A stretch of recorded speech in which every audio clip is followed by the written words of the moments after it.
sudah lalu, kemudian itu kita ingin membuat prediction gitu, membuat perspektif. Jadi disinilah perspektif analisis. Baru minggu depan kalau setelah kita pahami perspektif analisis. Ada yang mau ngomong tadi siapa? Ya, jadi kita di sini kemarin kita sudah yang lalu sebelum Meet kita sudah pelajari bagaimana memahami bisnis, analisa industri, analisa strategi, kemudian ini accounting dan financial analysis. Dan kita di step ketiga perspektif analisis yang kita pelajari secara testing, baik memforecast income statement-nya, memforecast balance sheet-nya, memforecast cash flow-nya, ya.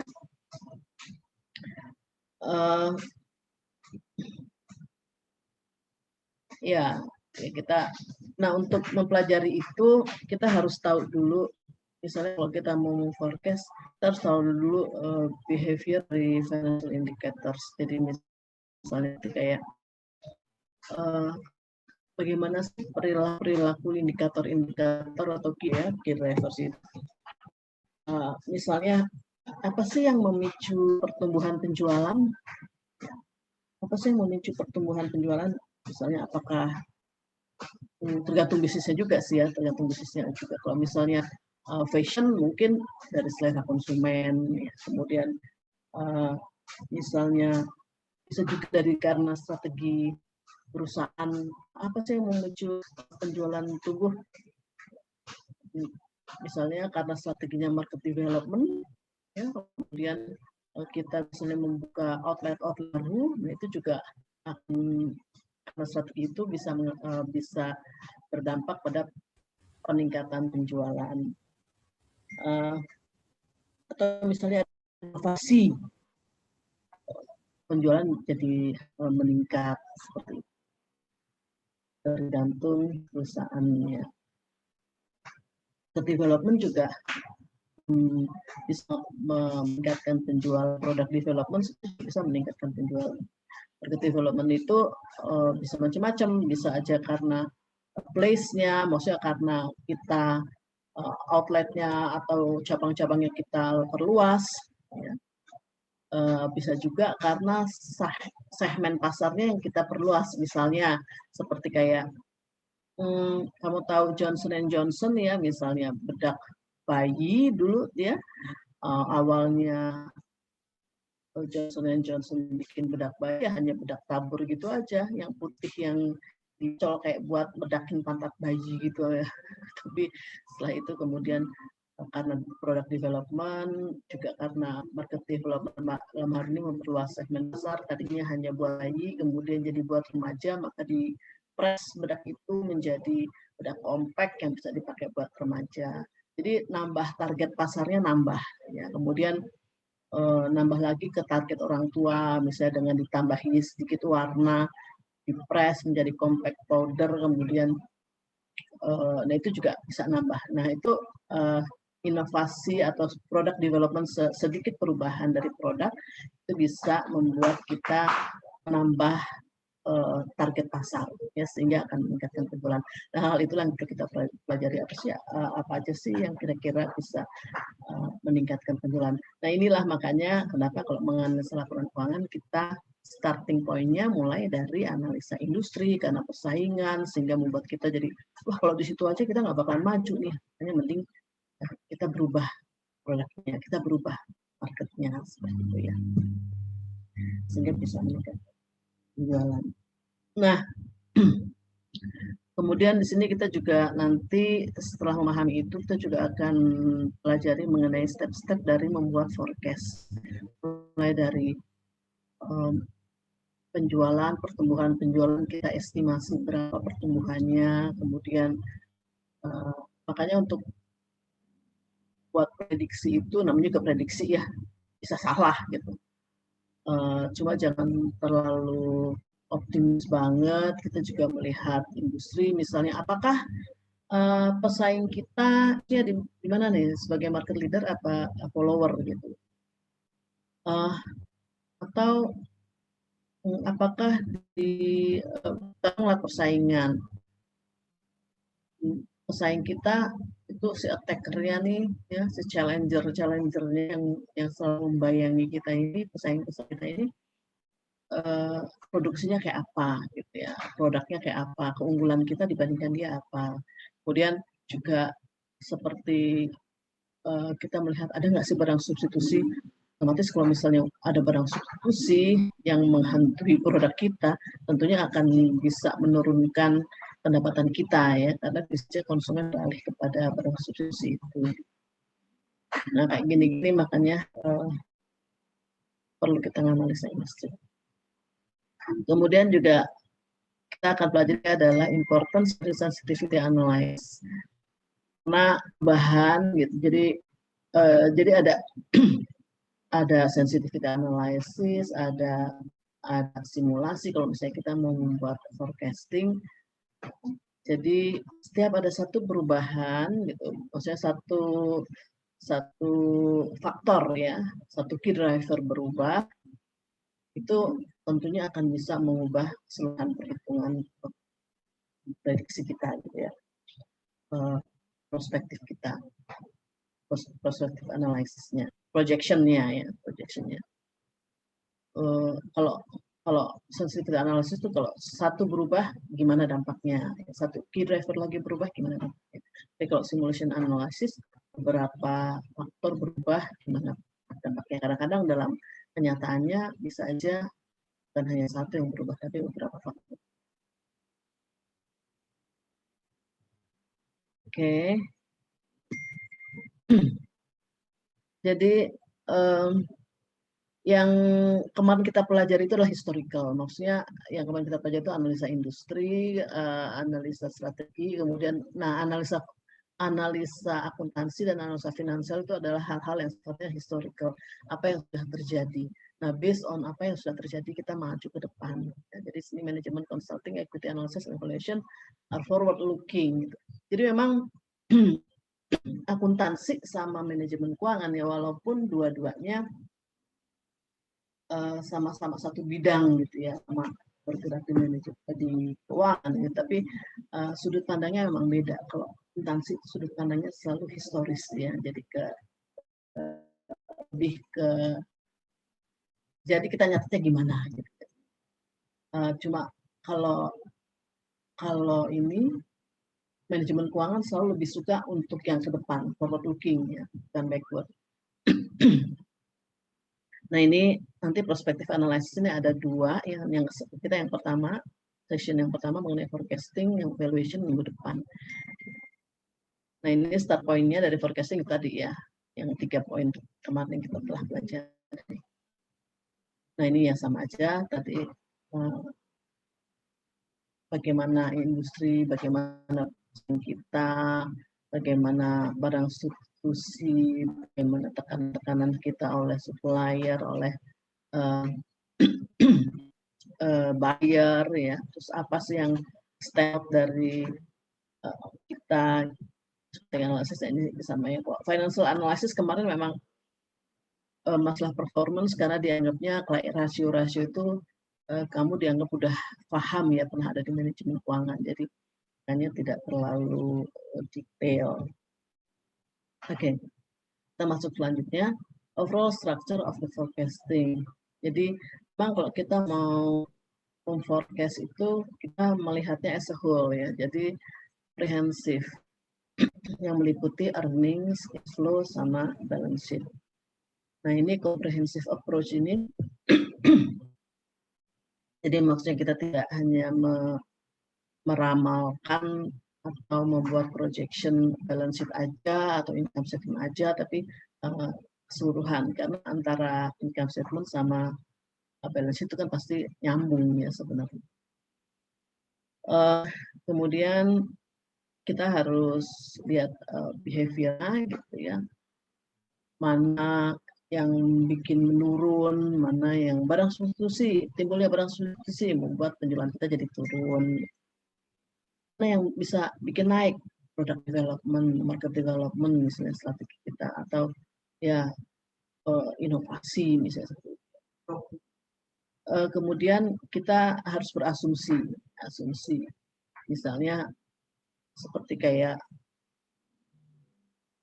ya asumsinya berapa persen, biasanya juga seperti kayak tentunya kita juga ada hubungannya ya, seperti kayak makanya dikatakan komprehensif, nggak bisa melihat terkotak-kotak, balance sheet aja atau income statement aja. Kalau kita meramalkan penjualan, tentunya nanti akan berdampak kepada working capital. Karena mau nggak mau, kalau kita bicara penjualan kan debetnya apa? Piutang gitu ya. Piutang ada piutang, ada persediaan yang sangat terkait, ada hutang dagang yang sangat terkait dengan penjualan. Oleh karena itu, ini kita katakan working capital ya, kalau current asset sama current liabilities itu kita katakannya working capital. Jadi makanya meramalkan penjualan juga akan berpengaruh kepada working capital. Jangan penjualannya aja naik, tapi working capitalnya nggak naik, nggak mungkin ya, nggak logik ya. Makanya harus yang realistis ya, harus nyambung. Kemudian fokus on projecting condensed financial statement. Jadi seperti kayak income statement, misalnya kita lebih concern ke NOPAT ya. Mungkin agak miripnya kalau di akuntansi EBIT ya, EBIT. Ini kalau NOPAT itu net operating profit after tax. Jadi benar-benar operatingnya, operating profit. Kalau gross margin itu masih operating profit ya, karena misalnya kayak seperti sales dikurang cost of goods sold, itu kan memang benar-benar kegiatan cost of goods sold kan benar-benar kegiatan operasi. Jadi kenapa kita milih NOPAT gitu, kenapa nggak net income yang paling bawah aja, yang angkanya sudah final, yang kita pakai buat meramal gitu. Nggak bisa ya, karena kita namanya juga, apalagi pelajaran kita namanya analisa laporan keuangan. Apa sih analisa? Analisa kan memecah-mecah ya. Nah, kalau saya buka nih di analisa nih, produk ini, makanan ini kontennya apa aja. Oh, ada ininya, ada makanya ini kue ini dari bu, ini ada gulanya, ada ininya, ada kacangnya, ada ini segala macam. Nah, pecah-pecah gitu ya, kita detailkan lagi. Makanya kalau kita lihat ada di bisnis itu ada kegiatan financing, operasi, kemudian ada kegiatan investasi. Sebenarnya yang paling penting apa sih gitu? Kan kegiatan operasi. Makanya yang terkait langsung sama sales itu adalah kegiatan operasi. Nah, kita memilihnya NOPAT. Dan kalau kita bicara apa namanya, income statement, kita nggak terlepas juga dari, karena gimana pun membiayai begitu dari hutang, ya, ada interest di situ ya, interest segala sesuatunya harus kita bikin after tax. Kemudian balance sheet ini juga tadi dampak dari kenaikan penjualan. Misalnya kalau kita startnya kalau misalnya kita mau meramalkan tuh pasti penjualan dulu, karena penjualan udah paling atas tuh ya, kegiatan operasi yang paling atas ya, di net income paling atas. Kalau kita mau itu, maka balance sheet juga mesti kita fokuskan ke working capital seperti tadi saya bilang ya. Nah, tapi kita juga lihat bagaimanapun kalau misalnya penjualannya meningkat dengan membuat pabrik baru, nah mau nggak mau ada aset baru yang muncul ya, makanya kita juga lihat ada nggak pertambahan itu gitu. Kalau misalnya memang kita mau membuat store baru, membuat outlet baru di beberapa cabang, ya mau nggak mau long term asset tambah ya, jangan penjualannya aja kita prediksi nambah sementara long term assetnya enggak. Janjinya mau bikin gimana naikin penjualannya itu karena membangun kantor-kantor cabang, misalnya mau nggak mau kan long term asset naik. Long term asset nggak ada, pasti ada hubungannya sama hutang ya, hutang jangka panjang, karena gimana pun kita ada, kalau hutang jangka panjang naik, kalau long term asset naik, mau nggak mau hutang jangka panjang naik, karena kita nggak mungkin membiayai long term asset dengan current liabilities. nggak boleh hukumnya haram. Masih ingat nggak di mana di manajemen keuangan ada istilah hedging principle? Hedging principle ya. Jadi bahwa kalau current asset, kalau kita membeli inventory, ya harus kita biayainya dengan hutang dagang. Jangan membeli inventory aja kita sampai menerbitkan saham gitu atau sampai hutang jangka panjang.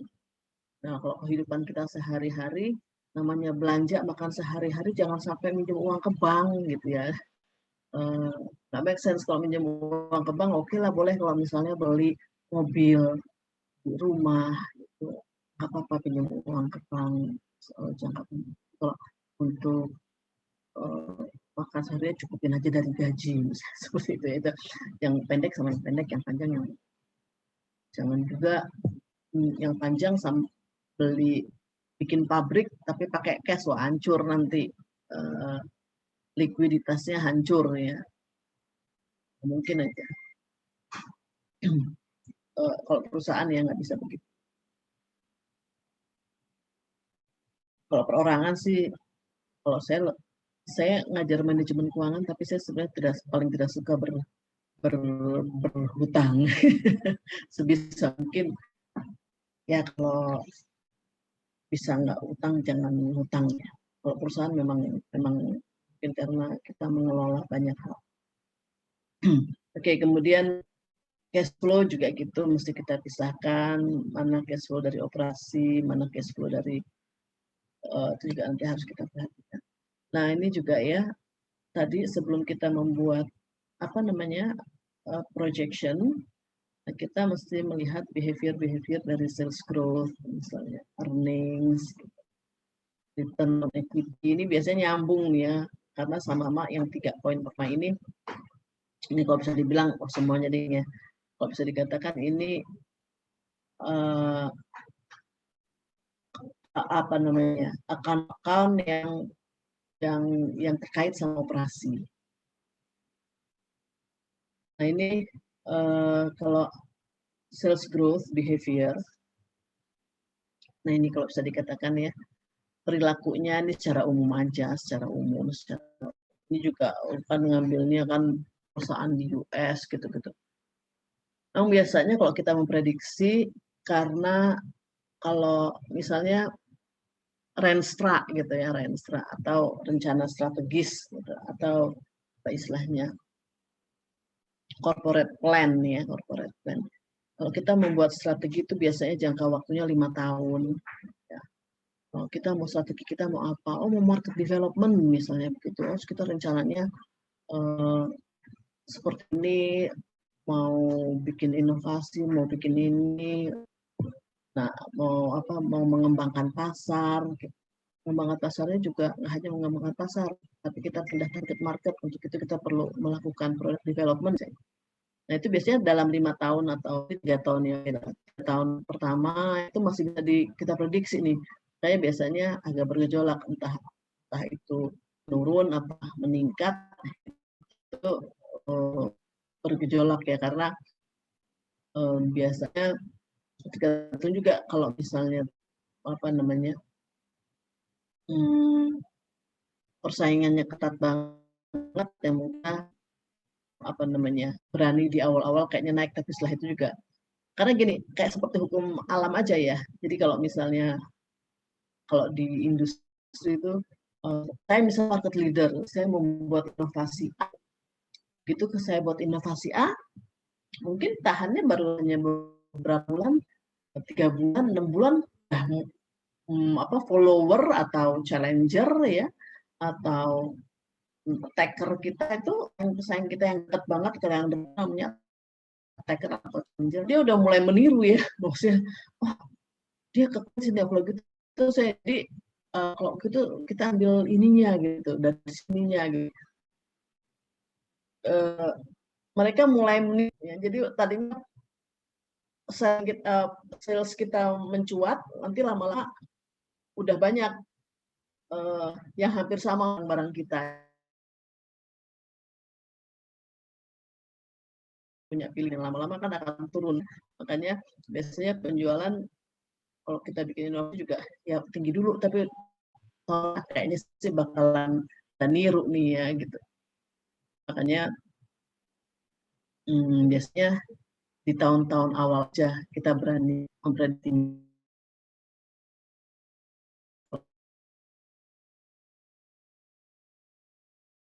Kalau kita udah nggak berani memprediksi lagi, nggak tahu apa yang akan terjadi. Bisa juga pengaruhnya kan bukan hanya faktor eksternal ya kayak selera konsumen atau sifat hal-hal yang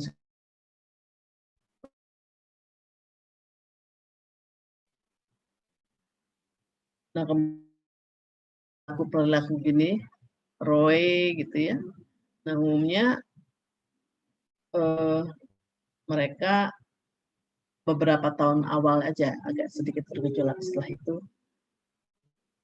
ya berapa tahun aja yang agak. Nah kalau yang lainnya seperti 04 ini kalau dia agak turun di sini ya juga agak turun di sini. Jadi dia biasanya mirip mirip karena sama-sama kegiatan operasi. Nah yang agak sedikit berbeda mungkin kayak aset ya, operating asset turnover gitu. Nah, ini umumnya biasanya kalau nggak karena buka pabrik gitu itu kan pasti investasi besar ya. Nah itu biasanya dia flat, lebih stabil, lebih stabil. Masukan operasi seperti kayak investing ini kan ya, kalau akan kita nambah fixed asset itu kan investasinya. Investasi biasanya agak tidak terlalu bergejolak kayak operasi.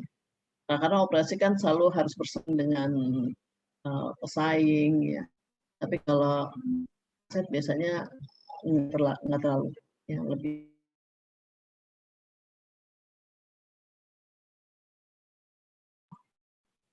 aset, total aset itu sama aja dengan fixed asset pasangannya hutang jangka panjang. Ya. Jadi kalau misalnya fixed assetnya stabil ya hutang jangka panjang juga umumnya stabil. Ini perilaku-perilaku ya, yang bisa kita pahami. Nah ini membuat forecast startnya dari growth dulu, kemudian capital. Nah kalau seandainya ada mungkin juga long term asset bisa aja berubah kalau memang penjualannya mau besar-besaran seperti membuat pabrik baru, meningkatkan kapasitas pabrik sehingga harus membuat pabrik baru, itu bisa aja long term asset. Nah kalau long term naik otomatis capital structure juga akan jadi berubah, nah, makanya perlu. Tapi kalau misalnya ini enggak ya ini juga enggak biasanya ya. Kalau misalnya long term asset enggak ya capital structure umumnya nggak berubah juga. Nah yang terakhir tentunya cash flow. Nanti setelah analisa ini endingnya kita membuat free cash flow from operating. Nah sensitif kita mau melihat misalnya bagaimana perubahan satu independent variable itu bisa mempengaruhi dependent variable selanjutnya. Misalnya akan perubahan apa, perubahan persaingan, ada barang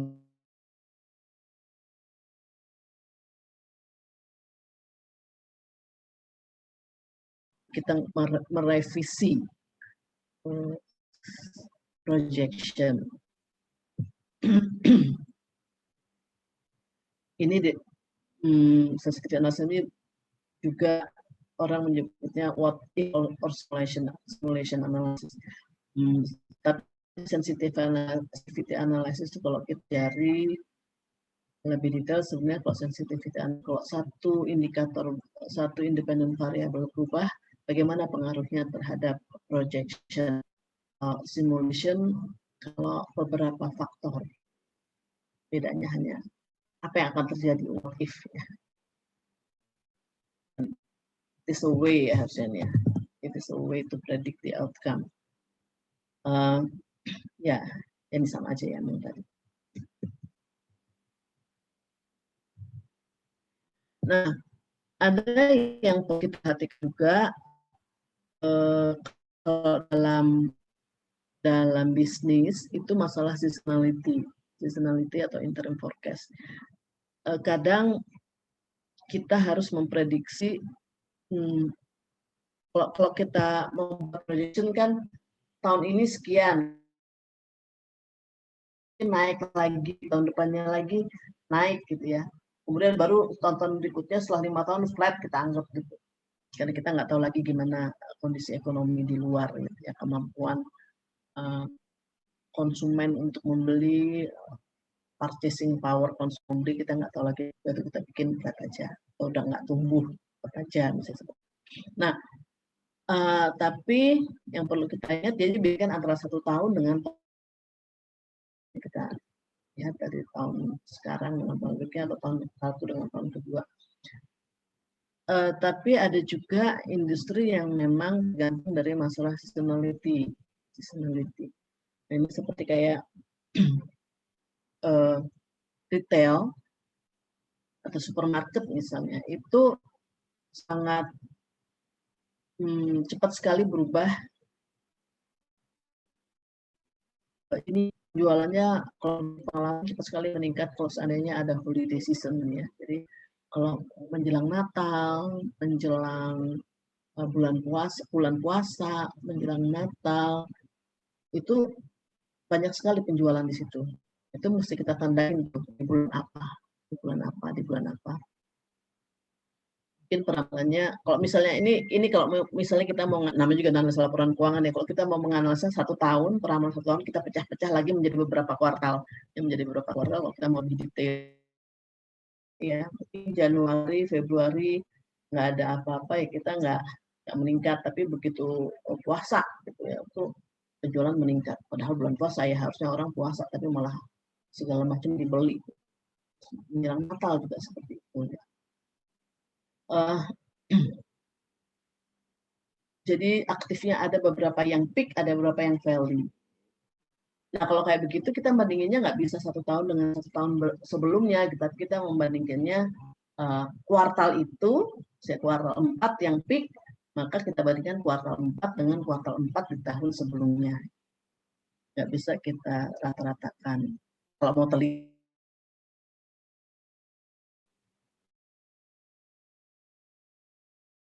konstruksi itu kayak kemarin infrastruktur,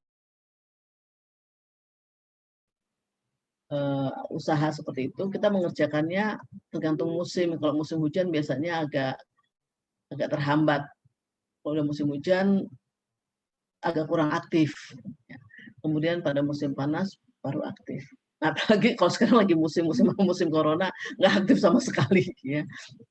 Nah, kemudian new product introduction patterns, ya seperti kayak baju, ini cepat sekali berubah. Ya, cepat sekali berubah.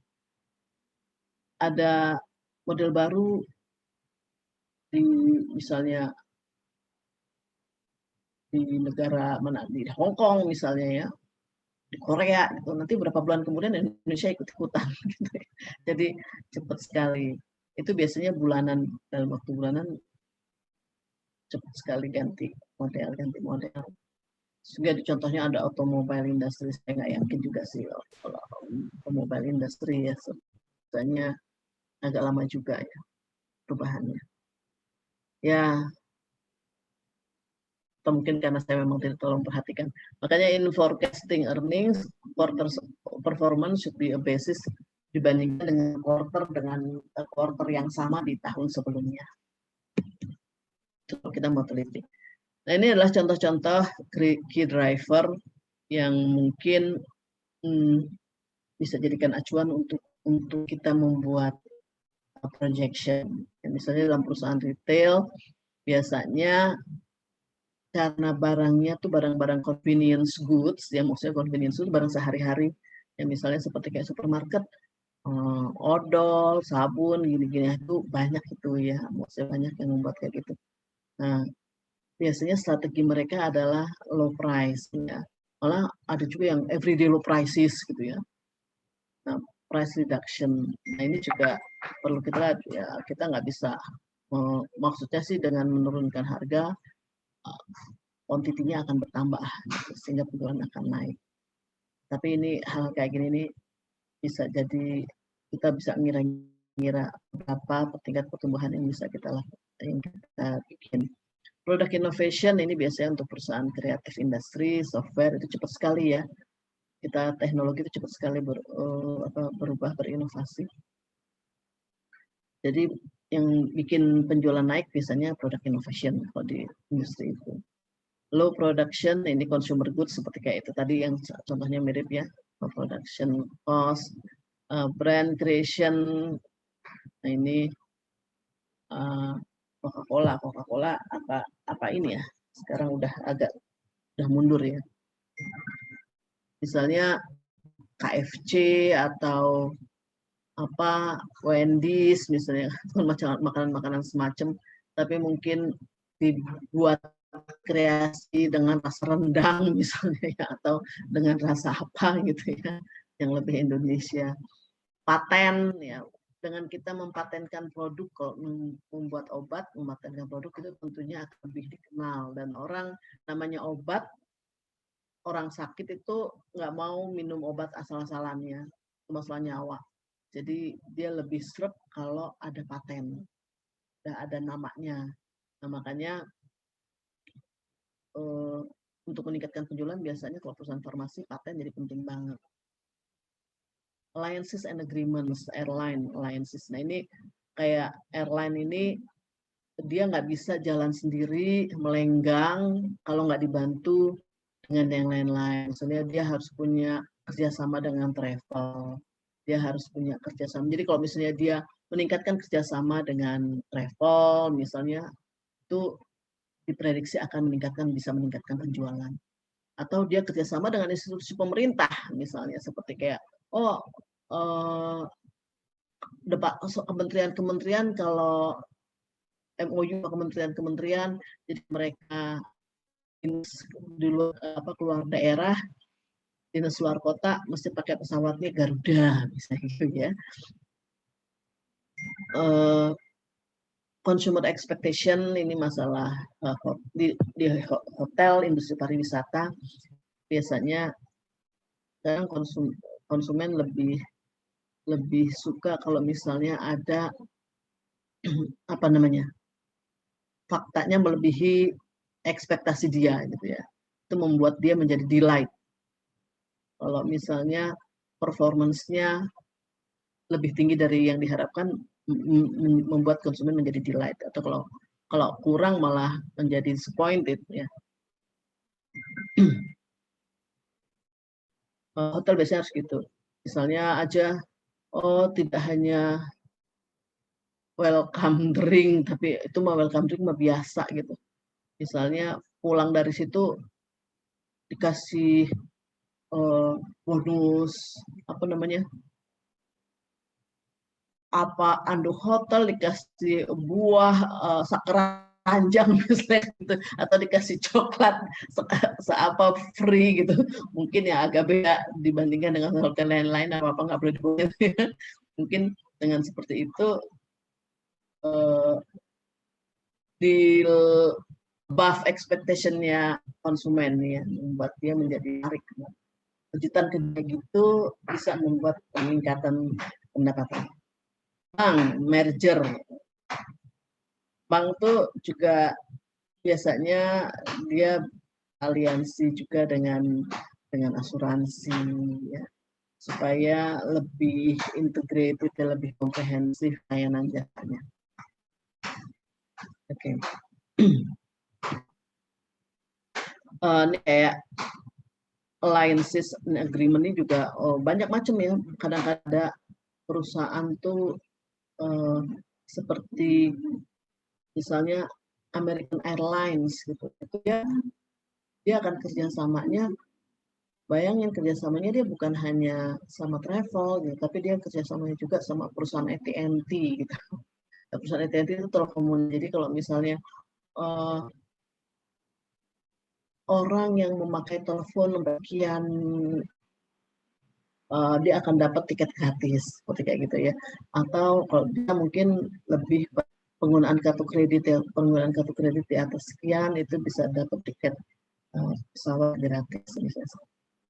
Jadi banyak aliansinya, bisa nggak hanya perusahaan travel tapi juga yang berhubungan langsung itu bisa dengan bank, dengan perusahaan tadi AT&T gitu ya. Oke. Nah, kita dari Palepu ya, summary-nya forecasting itu first step untuk prospective analysis ya. Jadi step kedua adalah evaluation. Best approach untuk memforecast future keuangan adalah melakukan secara komprehensif laporan keuangan tersebut ya, tidak kotak-kotak. Forecasting ini juga harus dilalui dengan komprehensif business strategi, accounting yang sebelumnya kita pelajari. Dan penting untuk memahami dinamika industri, karena kita harus perhatiin juga masalah persaingannya sekarang gimana, yang quarter itu ya, position kita ada di mana, sehingga membuat kita itu bisa jadi acuan kita untuk membuat prediction. Kemudian juga pemahaman mengenai intra-year peak. Nah ini maksudnya yang kayak tadi, ada industri-industri tertentu yang dia agak berfluktuasi dalam satu tahun. Ya, jadi seperti ada musiman itu tadi. Ya, makanya kita mesti membandingkannya per quarter di tahun ini dengan quarter yang sama di tahun sebelumnya. Di quarterly basis.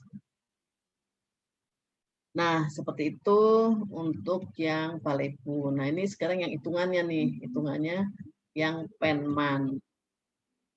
Ini step-stepnya. Step-stepnya forecast.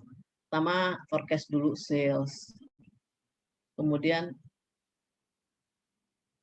forecast atau tuh asset turnover, total asset turnover. Total asset turnover apa? Sales dibagi total asset sebenarnya ya, net set lah. Jadi, nah dengan forecast atau asset turnover berapa kali? Satuannya kan berapa kali ya, times berapa kali. Nah, kemudian nanti kita akan dapat NOA. NOA itu net operating asset. Kemudian kita bisa aja merevise sales forecast lagi. Ya. Kali-kali aja ada penambahan seperti karena kenaikan ini kita kayaknya perlu menambah biaya advertising, kita revise lagi, nggak apa-apa, bisa aja. Kemudian kita memforecast berikutnya, yang keempat adalah profit margin, berapa persen untuk menghitung NOPAT. Kemudian forecast any other operating income, misalnya mungkin jika ada unusual item, kalau nggak ada ya ignore ya. Kemudian hitung cash flow. Cash flow-nya gimana ngitungnya? NOPAT dikurangi change in net operating asset. Forecast net dividend payout. Ya, gimana juga cash flow ini harus yang benar-benar bersih dari kewajiban-kewajiban kita, kewajiban terhadap debt holders, kewajiban terhadap stockholders, ya makanya kita kurangi dengan dividen. Nah itu yang stockholders, kemudian juga kurangi juga dengan interestnya debt holders. Baru kemudian kita hitung comprehensive income. Comprehensive income, baru kita hitung equity. Ya, nyambungnya kan gitu ya stepnya. Nah sekarang coba kita lihat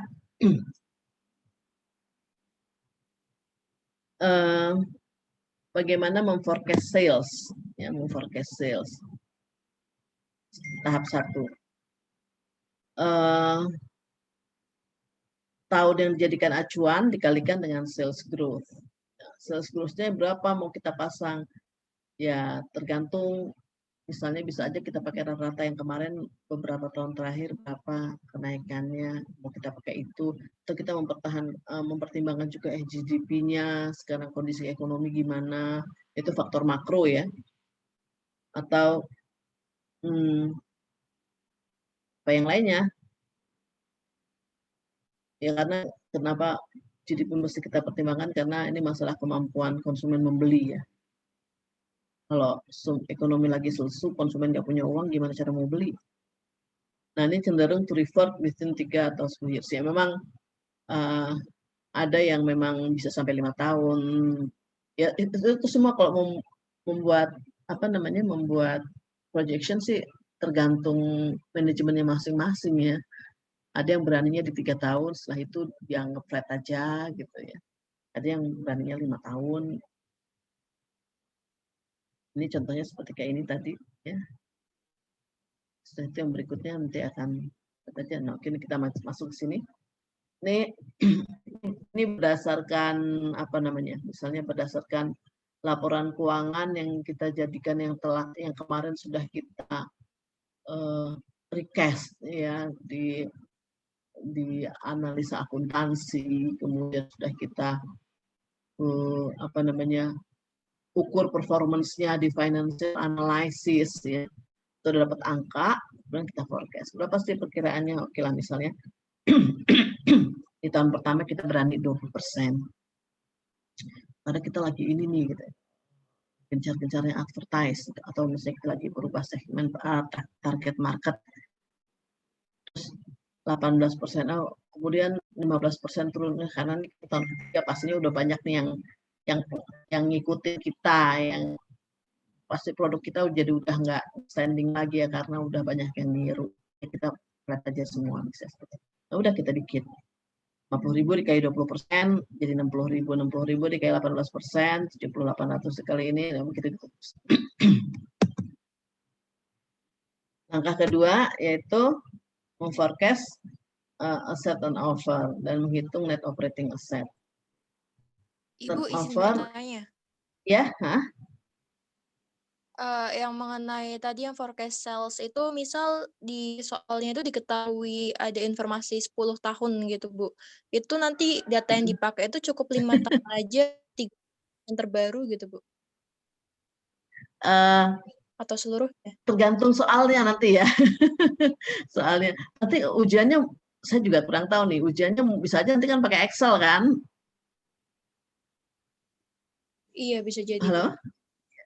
Bisa jadi pakai Excel gitu. Jadi kamu tinggal nanti mungkin di perintahnya hanya 2 tahun, misalnya udah ada ramalan tahun sekian, tambahnya growth-nya sekian, sudah itu flat gitu ya.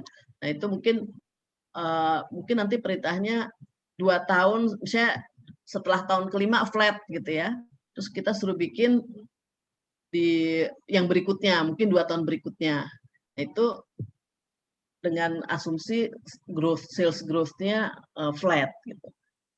Itu aja, maksudnya tergantung dari rasanya sih kayaknya nggak mungkin setega itu ya kali ya. Tapi bisa aja kalau tergantung soalnya, ini soalnya mau terkait hanya sampai projection aja atau sampai valuation. Kalau valuation bisa sampai beberapa tahun ke depan ya, bisa sampai 10 tahun, bisa sampai misalnya kayak seperti misalnya seperti kayak ini. Apa sih namanya ya?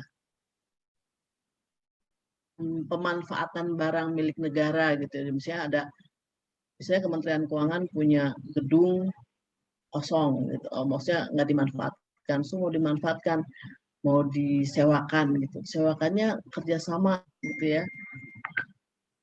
Nanti kontraknya berapa? 30 tahun, maka begini sampai 30 tahun gitu. Projectionnya sampai 30 tahun, nanti kan abis gitu di valuation, ditarik, di present value, kan nanti pelajaran minggu depan ya, abis kita projection sampai berapa tahun, kemudian nanti di present value kan gitu. Nah itu untuk menghitung itu bisa sampai 30 tahun jadinya, atau tergantung kontraknya gitu, 30 tahun bisa aja sampai 10 tahun gitu. Nah, ini juga seperti kayak gitu. Ini karena kita masih di pelajaran, saya nggak tahu nanti ujiannya bentuknya. Saya rasa sudah sampai valuation ya, sudah sampai valuation. Jadi kita perlu mengetahui, meramalkan. Nanti kan akhirnya nih endingnya menghitung free cash flow setiap tahun. Ya, kalau misalnya kita menganggapnya sampai 10 tahun, di soalnya 10 tahun, nah kita present value kan, jadi kita mesti ngitung sampai 10 tahun. Gitu. Saya Oh, juga. berarti soalnya Kenapa? aja ya, Bu? Tergantung Kenapa? soalnya aja nanti gitu. Soalnya, tergantung soalnya. Soalnya hanya sampai projection aja, kalau sampai projection aja saya rasa sih 5 tahun misalnya seperti kayak gini, 20, 18, 15. Nah, mungkin suruh bikin tahun berikutnya dua berikutnya gitu seperti tahun 2008, 2009 ini ya. Nggak usah panjang-panjang ya, nggak tega-tega banget gitu ya. Tapi kalau misalnya soalnya itu memang kita mau menilai perusahaan dan diprediksi perusahaan itu akan berumur sampai 10 tahun lagi, 20 atau 30 tahun lagi, ya kita terpaksa sampai 30 tahun, nanti baru kita present value kan. Jadi kita perlu data proyeksi sampai 30 tahun. Itu kalau soalnya valuation nih ya. Saya rasa soalnya valuation nanti. Jangan bayangin Baik, yang Bu. Terima takut-takut, kasih. jangan bayangin yang takut-takut dulu, santai aja.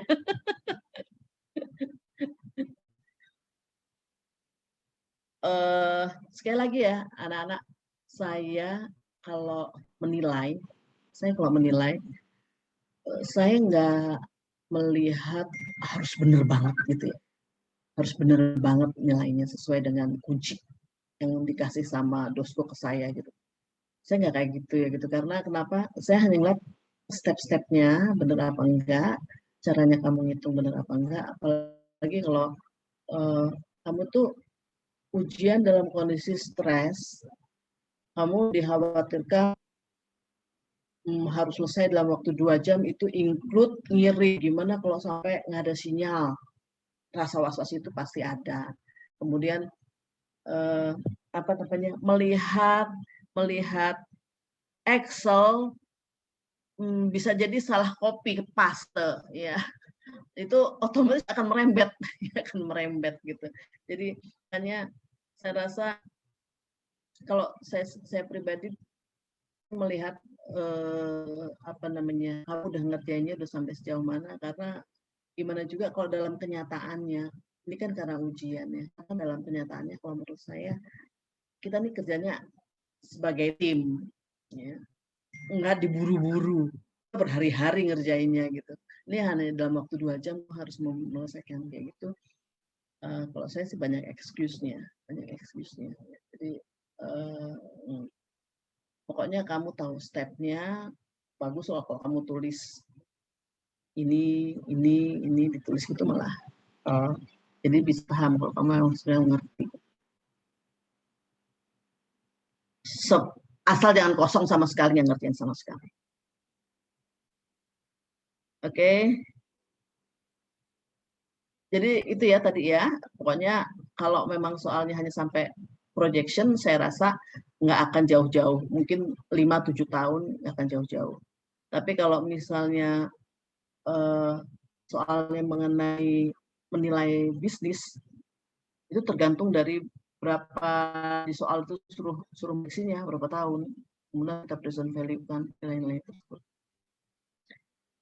Oke, nah ini ya, certain offer, ya, certain offer seperti tadi kita pelajari perilakunya, dia cenderung flat, stabil, ya, dan flat. Makanya, nah ini tadi, nah ini 4,2 terus ya, flat. Nah, sekarang kita dari certain offer-nya 4,2, sekarang kita bisa tahu berapa NOAN-nya, ya, net operating asset-nya. Ini namanya agak sedikit ganti karena memang kita ingin menganalisa yang namanya, kalau di manajemen keuangan kemarin kita pernah dengar total asset turnover. Apa itu? Sales dibagi total asset. Ini polanya sama ya, cuma aja net operating asset seperti itu ya. Ini 4,2, jadi tinggal dibagi aja, 40 dibagi 4,2 sekian. Ini dibagi ini sekian. Ini dibagi ini sekian. Kemudian profit margin, net operating profit after tax. Ya. Net operating profit juga biasanya seperti kayak gini. Di awal-awal aja dia agak bergejolak. Dia bervariasi karena kita melakukan strategi, ya. Kita mau memprediksi strategi kita akan kita jalankan sampai berapa tahun ke depan gitu. Mungkin 5 tahun lagi kita akan berubah lagi strateginya. Ya. Nah, makanya biasanya bervariasi di awal, setelah itu cenderung normal ya, karena kompetisi karena biasanya dengan kita melakukan inovasi untuk meningkatkan penjualan, nanti pesaing-pesaing juga akan ngikutin kita. Ya, lama-lama kita juga nggak outstanding lagi. Nah, ini dia, memang tadi, nah ini ya, 6,5 misalnya ya. Dianggapnya nih, dia memprediksi seperti gini. Artinya adalah sales dikali profit margin. Sales dikali profit margin. 3.900. Ini 70.800 dikali 6,5% sekian. Kita dapat 0,4.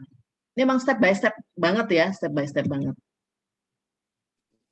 Kemudian boleh izin bertanya yang tadi? Ya, yang aset total aset turnover, Bu.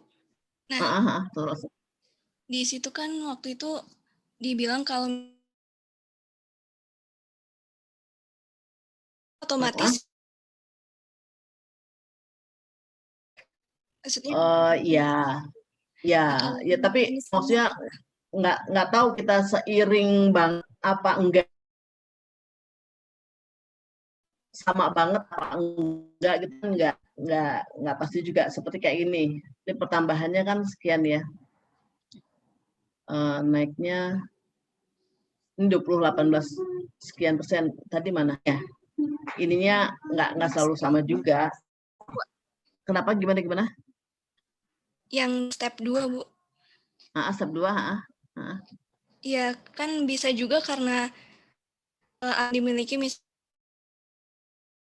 bisa menghasilkan penjualan yang lebih tinggi gitu tanpa harus menambah aset, itu boleh, Bu.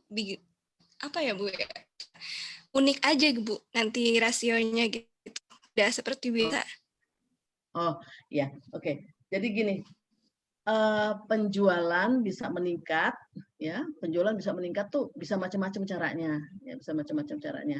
Bisa aja kalau misalnya seperti tadi saya contohkan, kalau saya ingin meningkatkan penjualan dengan membuat pabrik baru gitu ya, atau dengan membuka kantor-kantor cabang, otomatis kan total asetnya jadi meningkat nih ya, meningkat.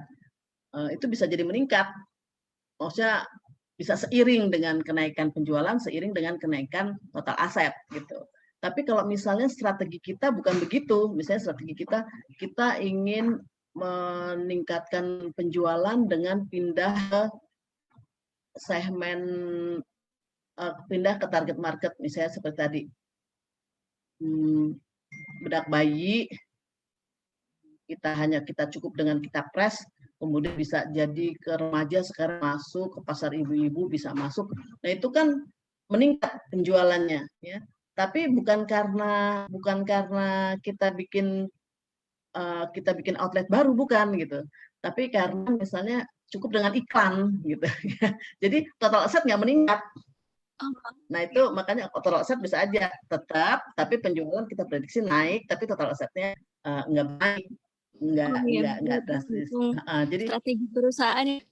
Tergantung strategi perusahaan. Jadi peningkatan penjualan itu macam-macam ya. Jadi bisa seperti makanya tadi saya bilang market development itu bisa macam-macam. Kalau misalnya kita membuat outlet, otomatis akan naik. Tapi kalau kita hanya ngiklan aja, iklan kan nggak masuk total aset kan, biaya iklan kan. Iya. Jadi kayak gitulah. Nah, jadi macam-macam caranya. Iya. Ya. Baik, Bu, terima kasih. Ya. Atau meningkatkan penjualan tadi dengan cara pakai paten gitu. Paten biayanya nggak gede-gede banget, nggak seperti kita bikin pabrik atau nggak seperti kita bikin toko terus tersebar di mana-mana, nggak gede-gede banget penambahannya. Ya. Oke, itu ya Wi ya. Iya Bu. Terus, nah kita ngitung forecast any other operating income unusual item. Nah ini unusual item kalau ada yang berubah banget gitu, seperti kayak misalnya ada leasing, ada apa gitu ya. Kalau enggak ya biasa-biasa aja. Nah kemudian, nah ini masalah pertambahannya gitu ya, misalnya seperti kayak apa kita perlu ya unusual item lah, hal-hal yang di luar biasa yang enggak seperti kemarin ya. Kemudian kita hitung free cash flow. Free cash flow itu adalah NOPAT dikurangi dengan perubahan. Nah, ini ya, kita lihat di sini. Free cash flow adalah arus kas operasi dikurang dengan perubahan investasi. Arus kas operasinya ini sendiri itu adalah NOPAT ditambah penyusutan. Ya. Ini saya kebetulan ngambil dari mana ini saya lupa. Nah, perubahan investasi yang ini, ya, ini investasi bersih ditambah penyusutan. Jadi kalau misalnya sekarang free cash flow arus kas operasi dikurang ini, ya, berarti perubahan ini adalah arus kas operasi ditambah investasi bersih, dikurang investasi bersih, dikurang penyusutan. Sementara arus kas operasi adalah NOPAT ditambah penyusutan. Jadi ini penyusutan ini kan bisa coret ya, cret, karena nanti mengurangi. Jadi akhirnya tinggal NOPAT dikurangi dengan investasi bersih. Sebenarnya perubahan investasi bersih ya. Oke, jadi makanya di sini rumusnya tadi ya, NOPAT mana tadi? NOPAT dikurangi perubahan INNOA. Perubahan INNOA. Jadi kalau kita lihat perubahan INNOA-nya nih berapa? Ini tadi NOPAT-nya udah ya, 6,5 dikali sales ya, udah dapat angkanya. Kemudian berapa perubahan INNOA? Kita hitung balik lagi nih, net operating asset tadi di slide mana nih? Net operating asset. Sebentar, net operating asset ini ya, di forecast tahun pertama 14.286, perubahannya di tahun sebelumnya berapa? 11.905, coba dikurangi berapa tuh? Berarti 3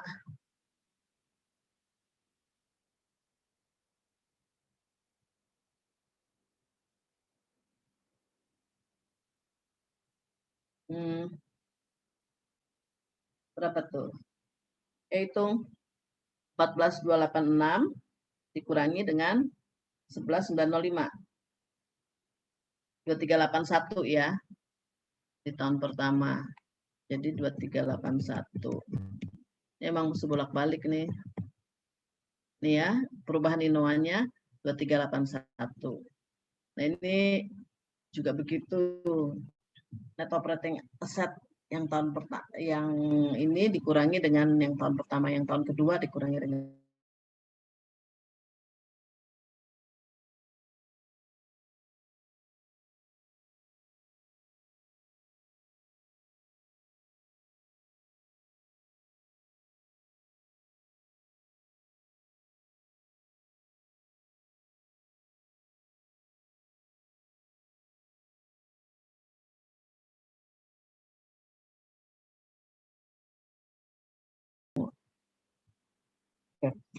Nah, berikutnya adalah memforecast dividen payout. Ya, kita punya kewajiban memberikan dividen. Nah, ini kita lihat berapa